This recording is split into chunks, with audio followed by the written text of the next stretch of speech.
So I found the book Everybody Lies very similar to the book Freakonomics, and this is because Davidowitz presents a very unorthodox approach when it comes to querying and analyzing data. And throughout the book, he emphasizes how big data analytics should not be focused primarily on how much data can be collected, but instead collecting the right type of data.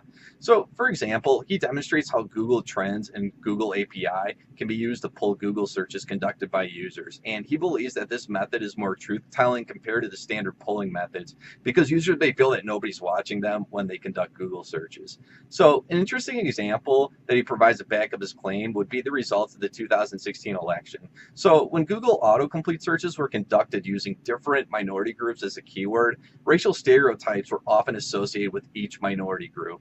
And this research displays how racial resentment is still existent in modern day society, but is not as transparent as it once was. And as a result, Davidowitz argues that Trump tapping into this hidden racial resentment played a key role when reaching out to his voters. So I actually agree that this methodology can provide more accurate results in predictive analytics. And Matt Dabrowski of Huffington Post believes that Google's search data more accurately reflects actual voter behavior than conventional polling. He said that Google Trends data determined that immigration was the top political issue leading up to the 2016 Republican primary. And the Donald Trump campaign emphasized immigration reform way more than any of the other 11 candidates within the race. So later on in the book, Davidowitz discusses how big data allows us to zoom in on smaller fragments of data in order to further analyze data. He emphasized that big data can be zoomed in onto a micro level in order to provide accurate results. And a neat example I found would be the doppelganger research methodology. So this is used to zoom in on the traits of an individual in order to find a series of doppelgangers who possess common traits.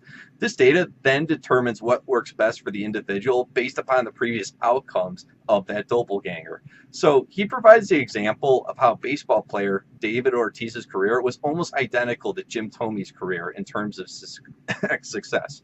So upon conducting research on this matter, I agree that this methodology used in baseball provides pretty accurate results, and it even appears that baseball statisticians are actually utilizing this methodology to make trade assessments and free agent signings. And what's even more interesting is that John LaRue of Hardball Times utilized doppelganger research on a team level instead of a player level.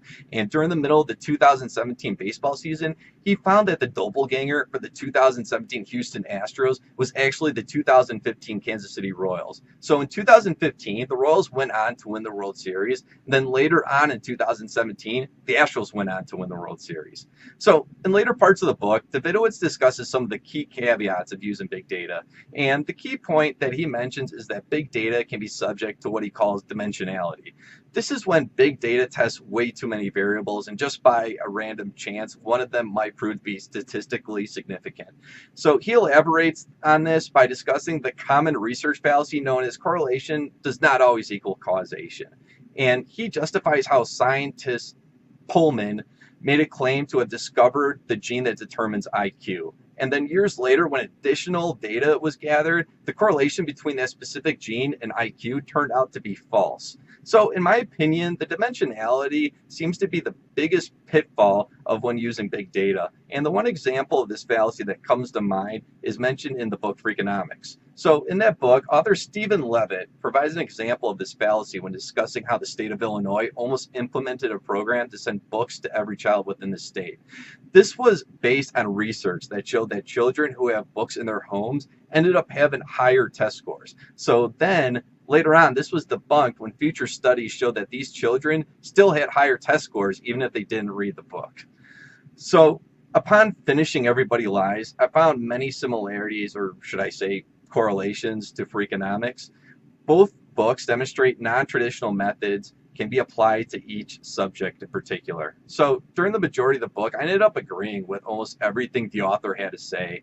But the only piece of the book that drew some skepticism on my part was when he discusses the possibility of government coercion due to government having access to extensive amounts of data.